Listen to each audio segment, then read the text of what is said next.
pantang kita membuat mereka melenggang kangkung mewujudkan ini, betul?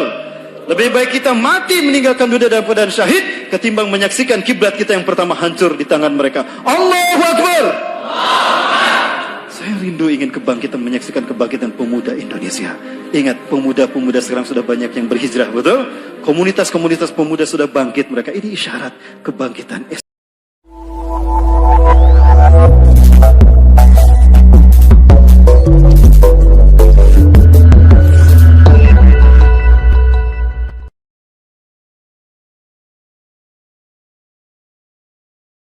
Dan itu ada di Indonesia. Di perang kali ini adalah kiblat kita yang pertama, Masjidil Aqsa. Rasulullah salat menghadap ke kiblat pertama kali ke Masjidil Aqsa selama 16 sampai 17 bulan. Ya. Mereka ingin segera menanamkan pengaruh mereka ke dunia dan ingin segera mendirikan istana bagi Dajjal yang mereka tunggu-tunggu. Tapi bagaimana bisa? Status Yerusalem belum jelas menjadi milik mereka. Maka mereka gunakan mulut Donald Trump untuk melakukan hal semacam itu. Dan maka Donald Trump pun mengucapkan Israel, ibu kotanya ada di Yerusalem. Today I recognize that Jerusalem is the capital of Israel. Maka ketika itu terjadi, mulailah mereka berupaya untuk menghancurkan kiblat kita yang pertama. Dan ini digantikan dengan sinagoga Yahudi. Ini rencana mereka. Mereka akan menghancurkan Masjidil Aqsa dan mereka akan gantikan dengan sinagoga Yahudi. Inilah gambaran yang mereka yakini tentang istana Nabi Sulaiman. Yang dulu dimiliki Nabi Sulaiman, mereka bangun sekarang untuk Tuhan yang mereka tunggu-tunggu. Siapa? Dajjal. Nyaris sempurna. Apakah ini akan terjadi? Tidak, insya Allah. Demi Allah ini tidak akan terjadi. Kenapa? Karena ada kita Indonesia. Betulkah ada kita Indonesia? Baik, saya sampaikan bocorannya. Dari Sauban, beliau mendengar Rasulullah SAW bersabda, Inna Rabbi zawaliyal arda. Sesungguhnya Allah Tuhanku melipatkan bumi ini untukku. Hatta ra'aitu masyariqaha wa maghriba, sehingga aku melihat kekayaannya terbentang dari timur sampai ke barat. Wa atani al-kanzain, dan Allah memberikan dua pusaka kepadaku, al-ahmar wal abyad, pusaka merah dan pusaka putih. Wa anna ummati, dan sesungguhnya umatku, saya belum mulku ama zawaliya minha, akan sampai kekuasaannya di akhir zaman dari timur sampai ke barat.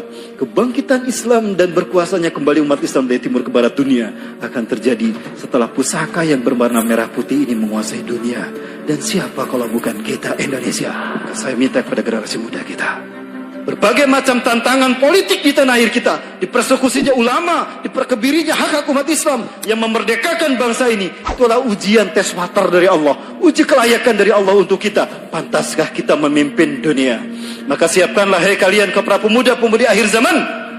Yang kita sambut adalah pertarungan besar yang mempertaruhkan reputasi para nabi dan rasul. Kalau dulu para nabi dan rasul hanya berjuang melawan kaum-kaum pembangkang, hari ini tanpa didampingi nabi dan rasul kita berperang melawan pasukan sang kampiun kesesatan. Mereka dipimpin langsung oleh Tuhan yang mereka sembah, iblis dan Dajjal.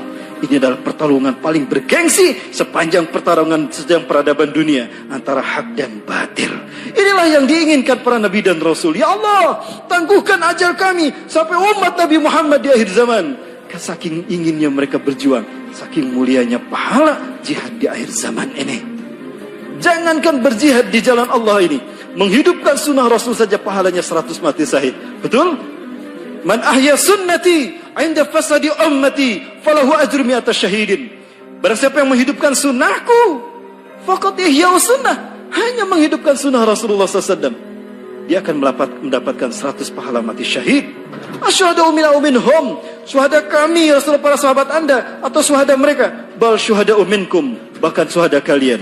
Artinya di zaman penuh dengan tipu daya dan huru hara akhir zaman ini, siapapun yang menghidupkan sunnah Rasulullah, pahalanya 100 kali mati syahidnya para sahabat. Allahu Akbar. Apalagi dengan jihad fisabilillah. Dan itu berharap kepada kita Indonesia. Saya yakin Indonesia. Saya yakin Indonesia. Ini yang membuat saya bangga menjadi Muslim Indonesia. Dan jika sinagoga sudah berdiri, lalu apa yang diinginkan oleh Yahudi? Maka di saat itulah berhasil iblis dan Dajjal sampai pada puncak ambisi mereka, mengalahkan Allah atas umat manusia, menguasai manusia dan memperbudak mereka tunduk sujud kepada iblis dan Dajjal tanpa disadari. Inilah peta dunia yang hendak mereka ciptakan. Tidak ada artinya.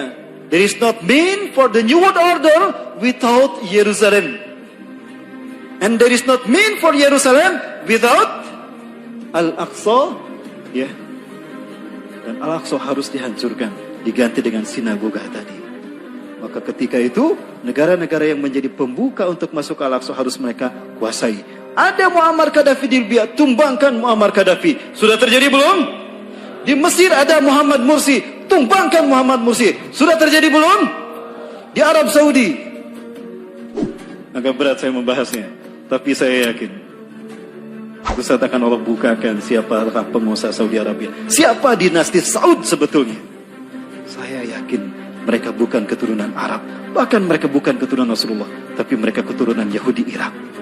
Betulkah demikian? Kalau ada kesempatan untuk membahas simbol-simbol Dajjal di Saudi Arabia, kita bertemu nanti, insyaallah. Baik, Suriah ada Bashar Assad. Jordania sudah dari dulu terpasung menjadi sandar politiknya Zionis Yahudi. Begitu pula dengan Libanon, ada Hasan Nasrullah, pemimpin gerakan Hizbullah. Bukan Hizbullah, Hizbullah. Jika semua ini sudah mereka kuasai, maka dengan lenggang kangkung, dengan legawa, mereka akan mendirikan the New World Order. Saat itulah iblis dan Dajjal akan datang. Tapi insya Allah, selama kita masih hidup di muka bumi, pantang kita membuat mereka melenggang kangkung mewujudkan ini, betul? Lebih baik kita mati meninggalkan dunia dalam keadaan syahid ketimbang menyaksikan kiblat kita yang pertama hancur di tangan mereka. Allahu Akbar. Saya rindu ingin kebangkitan, menyaksikan kebangkitan pemuda Indonesia. Ingat, pemuda-pemuda sekarang sudah banyak yang berhijrah, betul? Komunitas-komunitas pemuda sudah bangkit mereka. Ini isyarat kebangkitan Islam dunia tidak lama lagi. Dan itu ada di Indonesia. Ya. Ingat, di zaman penuh fitnah ini, umat Islam akan terbagi menjadi dua bagian. Fatun qasamul muslimun ila khaymatain. Khaymatun fihil munafiqun wa la safihil mu'minuna walakin wahdah. Wa khaymatu saniyah fihil mu'minuna wa la safihil munafiquna walakin wahdah. Di zaman penuh dengan fitnah Dajjal ini, umat Islam akan terbagi dua.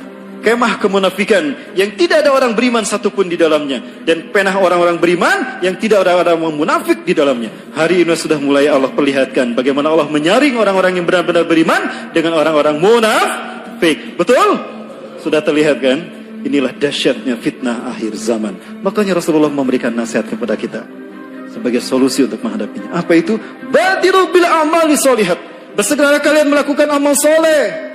Manfaatkan waktu sebaik mungkin. Segeralah kalian bertobat pada Allah sebelum matahari terbit dari barat. Kenapa? Fasatakunul fitan, karena akan muncul huru-hara dan petaka menimpa kalian di muka bumi. Kakita'il lail al-muslim, seperti potongan malam yang gelap gulita, berlapis-lapis, hantam terus ada banyak fitnah demi fitnah melanda bangsa kita.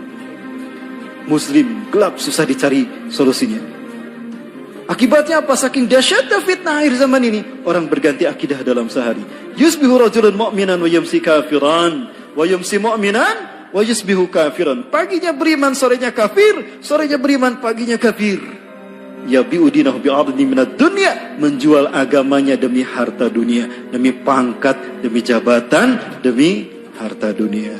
Jangankan sekelas kita, sekelas ulama pun terkena. Banyak ulama-ulama yang sekarang bermunculan menjadi sandera politik, sehingga mereka mengatakan semu Islamnya jadi abu-abu Islam mereka. Terpengaruh oleh Abu Janda. Sudah terjadi belum? Oh, berarti giliran kita para pemuda yang berhijrah. Ingat, yang Allah lihat adalah mereka yang hati bersih, bukan yang berilmu tinggi. Ilmu tidak ada artinya kalau tidak diwujudkan, betul? Walaupun kita sedikit ilmunya, tapi ketika kita mengamalkan di waktu yang tepat, pahalanya besar, ikhwah fillah.